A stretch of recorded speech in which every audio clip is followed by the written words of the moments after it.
Captain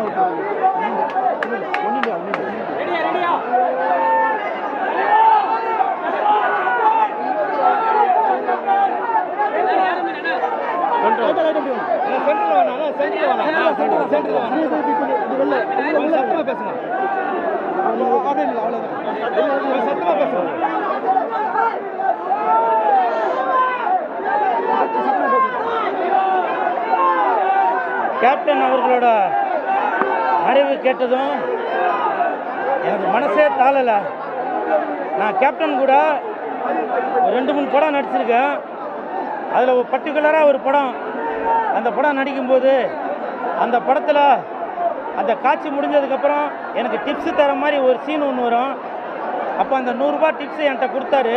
நான் காட்சி முடிஞ்சதுக்கப்புறம் அந்த பணத்தை திருப்பி கொடுத்தேன். அப்போ கொடுத்தப்போ கேப்டன் அவர்கள் சொன்னாங்க, இல்லை தம்பி இதை நீங்களே வச்சுக்கோங்க அப்படின்னு சொன்னாங்க. அப்போ ஒரு உதவி ஒன்று சார், அந்த பணத்தில் உங்களோட கையெழுத்து போட்டு கொடுங்க அப்படின்னு சொன்னேன். அப்போ அவங்க சொன்னாங்க, பணத்தில் கையெழுத்து போடக்கூடாதுப்பா, அது லட்சுமி அது அப்படின்னு சொன்னாங்க. உடனே நான் ஒரு பேப்பர் எடுத்து கொடுத்து அந்த பேப்பரில் கையெழுத்து போட்டு கொடுங்க சார்னு சொன்னேன். அப்போ வாட்ஸ்அப் ஃபேஸ்புக்கெலாம் பெருசாக இல்லை. அந்த பொக்கிஷத்தை நான் இன்னமும் என்னோடய ஆஃபீஸில் அதை லேமினேஷன் பண்ணி வச்சுருக்கேன். அப்படி வாழ்ந்து கொண்டிருந்த கருப்பு எம்ஜிஆர் அவர்கள் இன்று நம்மளை விட்டு பிரிஞ்சிட்டாரு. புரட்சி தலைவர் எம்ஜிஆர் அவர்கள் இறந்தது டிசம்பர் மாதத்தில் தான். வாழ்ந்து கொண்டிருந்த கருப்பு எம்ஜிஆர் கேப்டன் விஜயகாந்த் ஐயா அவர்கள் இறந்ததும் இந்த டிசம்பர் மாதத்தில் தான். உண்மையிலே சொல்கிறேன், இந்த வருடம் 2023ஆவது வருடம் ஒரு தரித்திரம் முடித்த வருடம் என்று நினைக்கிறேன். ஏன்னா இந்த வருடத்தில் நிறையா நடிகர்கள் இறந்துட்டாங்க. கேப்டன் ஐயா அவர்கள் நடிகரையும் தாண்டி ஒரு அரசியல் தலைவரையும் தாண்டி அவர் ஒரு மனிதாபியம் உள்ள ஒரு மனிதர். அவர் ஒரு ஆண் அன்னை தெரசா அவர்கள். அவருடைய மறைவு எனக்கு மனசை ரொம்ப பாதிச்சிருச்சு. நான் பிக் பாஸ் வந்ததுக்கப்புறம் இன்னைக்கு குலதெய்வம் கோயிலுக்கு போகிறதுக்காக தான் பிளான் இருந்துச்சு. ஆனால் இந்த மாதிரி ஒரு துக்க செய்தி கேள்விப்பட்டவொன்னு அந்த குலதெய்வத்தை விட இந்த தெய்வம் தான் எனக்கு பெருசாக தெரிந்தார். அவரது ஆத்மா சாந்தி அடையணும். உதாரணத்துக்கு பாருங்க, அவருக்காக மலர் வளையம் எடுத்துட்டு வந்தேன். அந்த மலர் வளையம் அவருடைய பாதத்திற்கு வர முடியாத அளவிற்கு கட்டுக்கலங்காத கூட்டம், அவ்வளவு கூட்டம். கேப்டன் சார், உங்களுடைய பாதத்திற்கு இந்த மலர் வளையம் வர முடியாவிட்டாலும் நீங்கள் செல்லும் வழியெல்லாம் இந்த மலர் வளையம் கண்டிப்பாக உங்களுடைய ஆத்மா சாந்தி அடையும். கேப்டன், நீங்க இன்று மறைந்து விட்டாலும் பலரது மனதில் நீங்க வாழ்ந்து கொண்டிருக்கிறீங்க. உங்களது ஆத்மா சாந்தி அடையணும். உங்களது குடும்பத்தாருக்கும் எனது ஆழ்ந்த இரங்கல். Captain, captain, captain, captain, captain, captain. கோடிக்கணக்கான மக்களுடைய மனதில் இன்றும் ஒரு கம்பீர ஒரு ராஜாவாக வீட்டிருக்கக்கூடிய உலக மக்கள் அனைவரினுடைய இதயங்களை கொள்ளை கொண்ட எங்கள் பாசத்திற்குரிய கேப்டன் அவர்கள் இன்று மறைந்து விட்டார் அப்படின்ற இந்த விஷயத்தை இன்னும் எங்களுடைய மனது ஏற்க மறுக்கிறது. கேப்டன் அவர்களை சின்ன வயசுலேருந்தே நாங்கள்லாம் கேப்டன் ரசிகர்கள். அவரை பார்த்து அவரை மாதிரியே எங்களுடைய நடை உடைகளை மாற்றி நாங்கள் வாழ்ந்துக்கிட்டு இருக்கோம். அப்படிப்பட்ட ஒரு அற்புதமான ஒரு தங்கமான மனதிற்கு சொந்தக்காரர்.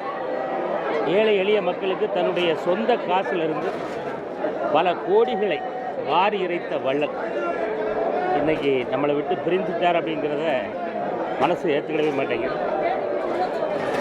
இருந்தாலும் என்னுடைய அனுபவத்தில் நான் கிராமத்திலேருந்து கிளம்பி வந்து கேப்டனோட ஒரு படம் பணியாற்றினது என்னுடைய வாழ்நாளில் எனக்கு அந்த இறைவன் கொடுத்த ஒரு மிகப்பெரிய ஒரு பொக்கிஷம் அப்படி தான் சொல்லணும். மரியாதை திரைப்படத்தில் கேப்டன் கூட நான் பணியாற்றியிருக்கேன்.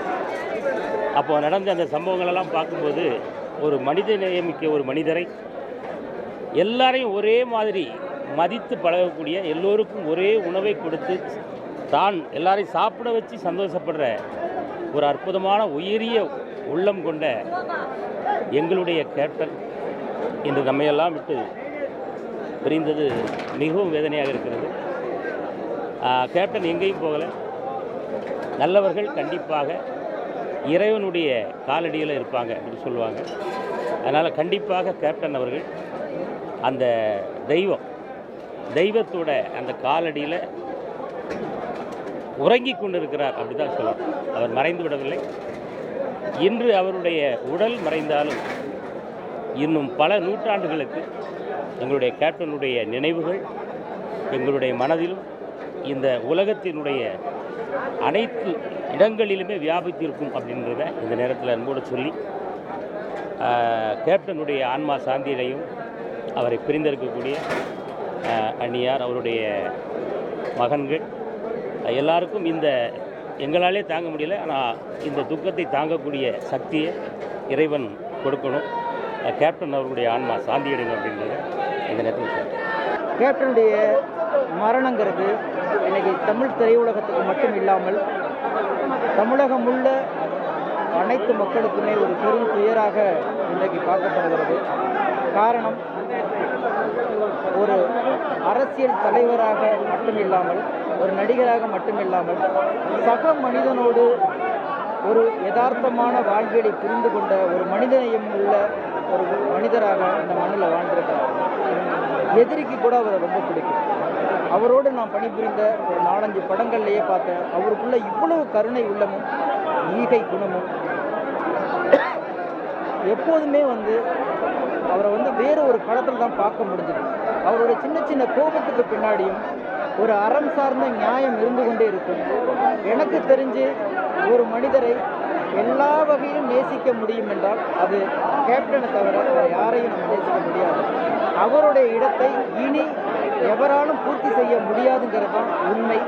ஆனால் எவ்வளவோ இடர்பாடுகளுக்கு மத்தியில் எழுந்து வந்த கேப்டன் மீண்டும் அவர் நலம் பெற்று வருவார். அவருடைய பெரும் ஆற்றலையும் அந்த அன்பையும் இந்த தமிழக மக்களுக்கு கொடுப்பார் என்ற மிகப்பெரிய நம்பிக்கை இருந்தது.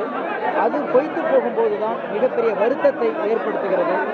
மரணம் பொதுவான விதி என்பது தெரிந்தும் சிலருடைய மரணத்தை மட்டும் நம்மளால் ஏற்றுக்கொள்ளவே முடியாது. அப்பேற்பட்ட ஏற்றுக்கொள்ள முடியாத ஒரு மரணமாகத்தான் கேப்டனுடைய இந்த நிகழ்வை நான் பார்க்கிறேன். அவருடைய ஆசைகளும் கனவுகளும் ஏக்கங்களும் அவர் பிள்ளைகள் வாயிலாக இந்த மண்ணில் நிறைவேறணும் என்று எல்லாம் வல்ல இறைவனை வேண்டி கேட்டுக்கொள்கிறேன்.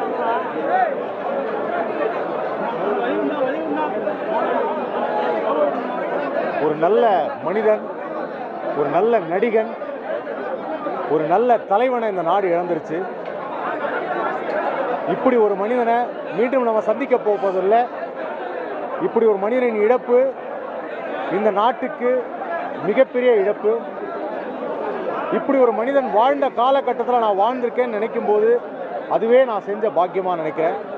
அவருடைய ஆத்மா சாந்தி.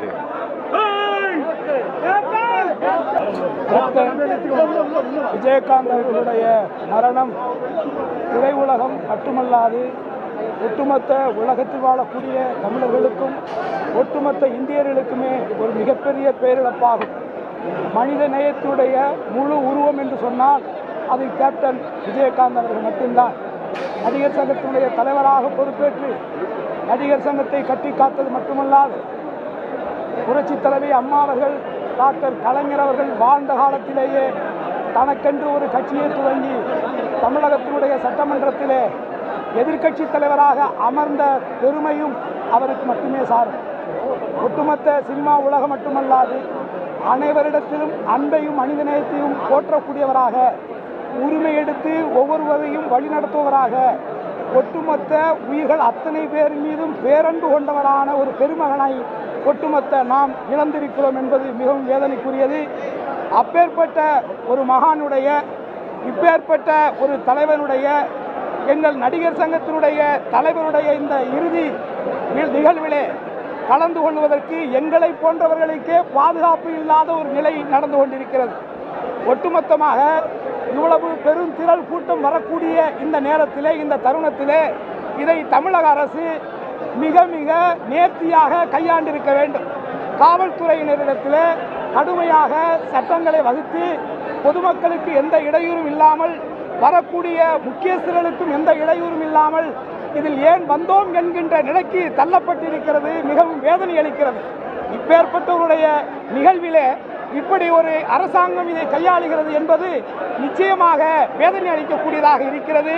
எங்களுடைய கோரிக்கை, நடிகர் சங்கத்தினுடைய துணைத் தலைவராக நான் மாநில அரசுக்கு வைக்கக்கூடிய கோரிக்கை, மாண்புமிகு கேப்டன் அவர்களை ராஜாஜி அரங்கத்திலே வைத்து பொதுமக்கள் அத்தனை பேரும் கண்டுகளித்து அவரிடத்திலே ஆசீர்வாதத்தை பெற்று அவருடைய ஆத்மா இறைவனுடைய சாந்தி அடைய வேண்டுமெனக்கு வழி செய்ய வேண்டும் என்பதை நான் கோரிக்கையாக வைக்கிறேன்.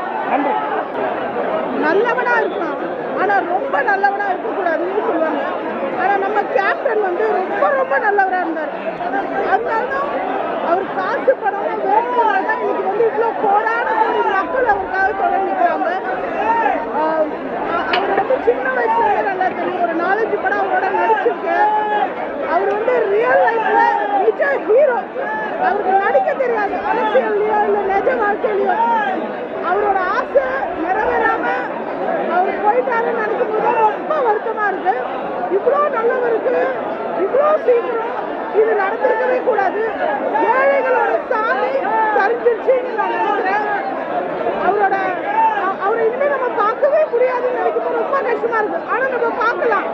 நம்ம ஒவ்வொருத்தரும் கஷ்டப்படுறவனுக்கு ஹெல்ப் பண்ணி எதையும் எதிர்பார்க்காம இருந்தா அவங்க கேப்டன் தெரிவார். நம்ம எல்லாருமே பசியோடு இருக்க ஒருத்தருக்கு சாப்பாடு போட்டு அவங்ககிட்ட அந்த நன்றியை எதிர்பார்க்காம இருந்தா அந்த கேப்டன் தெரிவாருன்னு எனக்கு தோணுது. அதனால கேப்டனோட புகழ் வந்து என்னைக்குமே கலைத்துறை இருக்க வரைக்கும் வாழுன்றதுதான் உண்மை. கேப்டன் வாழ்வாரு, அவர் புகழ் என்னைக்கு ஓங்கி இருக்கும்.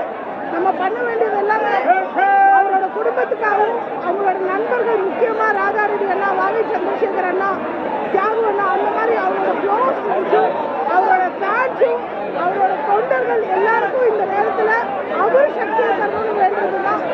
நன்றி. நாங்கள் 2 பேரும் சின்ன வயசுலேருந்து நடிச்சுட்டு இருக்கோம்.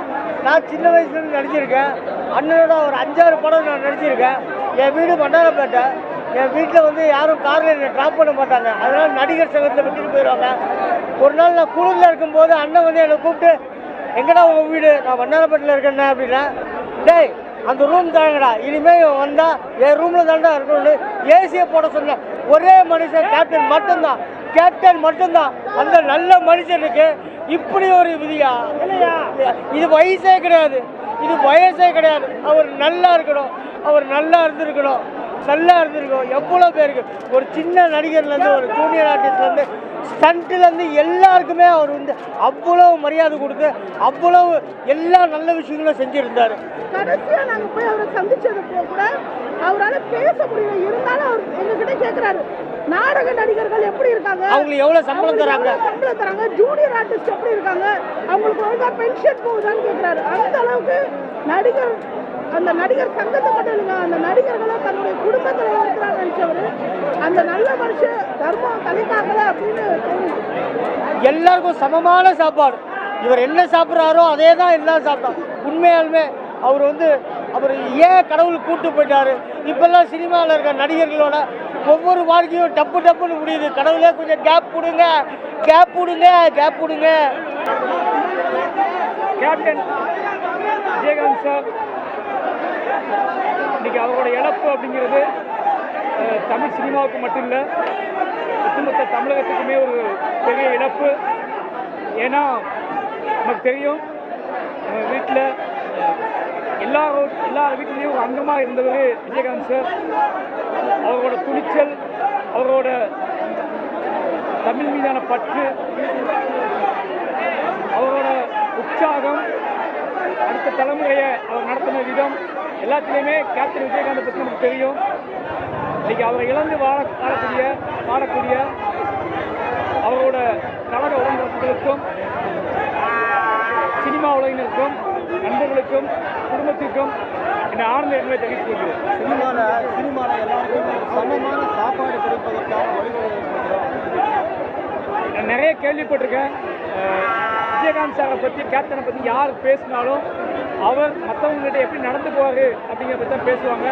குறிப்பாக வந்து சென்னையில் வர எல்லாரும் சந்திக்கிற பிரச்சனை இவங்களோட சாப்பாடு தான். அது நான் அனுபவிச்சதில்லை. ஆனால் எல்லாரும் சொல்கிறது எல்லாமே விஜயகாந்த் சாரை மீட் பண்ண அத்தனை பேர் சொல்கிறது என்ன அப்படின்னா, அங்கே போனால் சாப்பாடு கன்ஃபார்ம், யார் வேணாலும் எப்போ வேணாலும் சாப்பாடு சொல்லுவாங்க.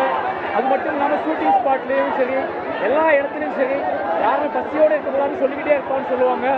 அப்பேற்பட்ட ஒரு மனிதரை இல்லை அவர் இன்னும் சினிமாவோட சம்மந்தப்பட்டே நிறைய நாள் இருந்திருந்தா. நானும் வந்ததுக்கப்புறம் அவர் ரொம்ப மிஸ் பண்ணேன். அவர் கீழே வேலை பார்க்க போக முடியாமல் போயிடுச்சு அப்படின்னு வருத்தப்படுறேன். நிச்சயமாக அவரோட இழப்பு பெரிய இழப்பு. இன்றைக்கு தமிழக ரசிகர்கள் மட்டுமல்ல, தமிழக மக்கள் மட்டுமல்ல, உலகத்தில் இருக்கிற அத்தனை தமிழ் மக்களும் இன்றைக்கு கண்ணீர் வடித்துக் கொண்டிருக்கிறார்கள். தம்பி விஜயகாந்த் எந்த ஒரு காரியத்தை எடுத்தாலும் மிக சிறப்பாக செயலாற்றக்கூடிய ஒருவர். நான் தம்பின்னு தான் கூப்பிடுவேன், என்னையும் அண்ணன் அன்பாக கூப்பிடுவார்.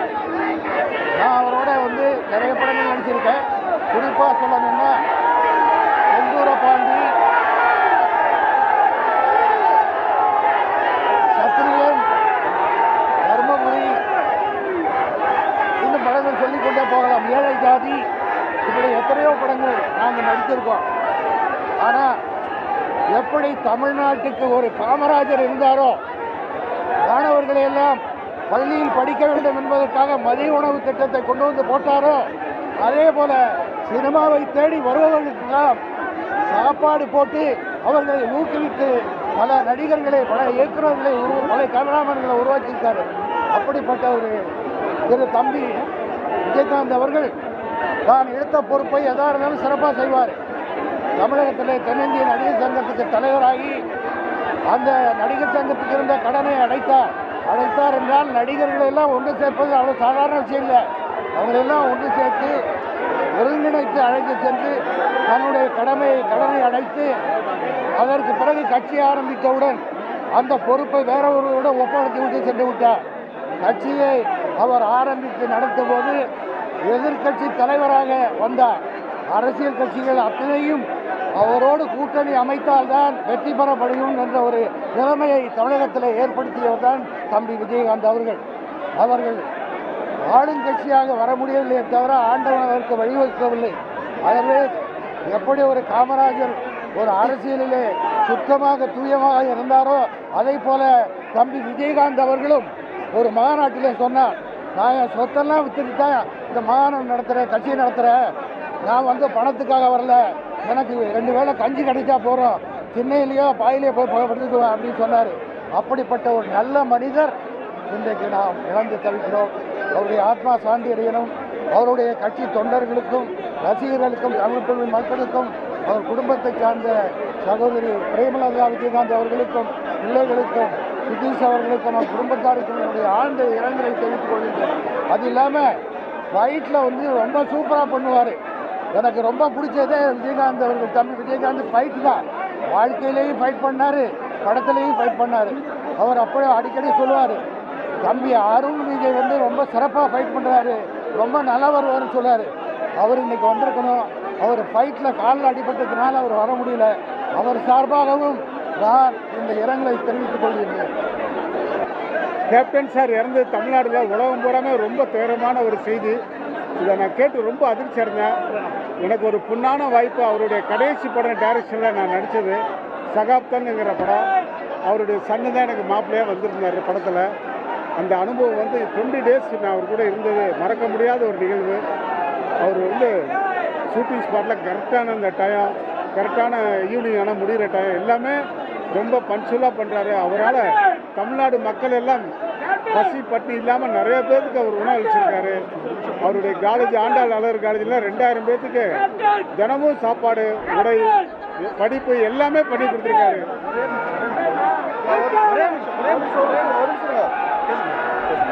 அவருடைய இந்த இழப்பு வந்து என்னால் இல்லை, என் ரசிகமாக இருந்தாலும் சரி, தாய்மாராக இருந்தாலும் சரி, தமிழ்நாடு மக்களுக்கு இன்னைக்கு வந்து ஒரு துயரமான ஒரு நிகழ்ச்சி. அவருடைய குடும்பத்தாருக்கும் அவருடைய சன்னு 2 பேர்த்துக்கும் என்னுடைய ஆழ்ந்த அனுதாபத்தை நான் தெரிவிக்கிறேன். இல்லாமல் இறைவன் அவரை நல்லபடியாக அவர் ஆத்மா சாந்தியடைய இல்லாமல் அவர்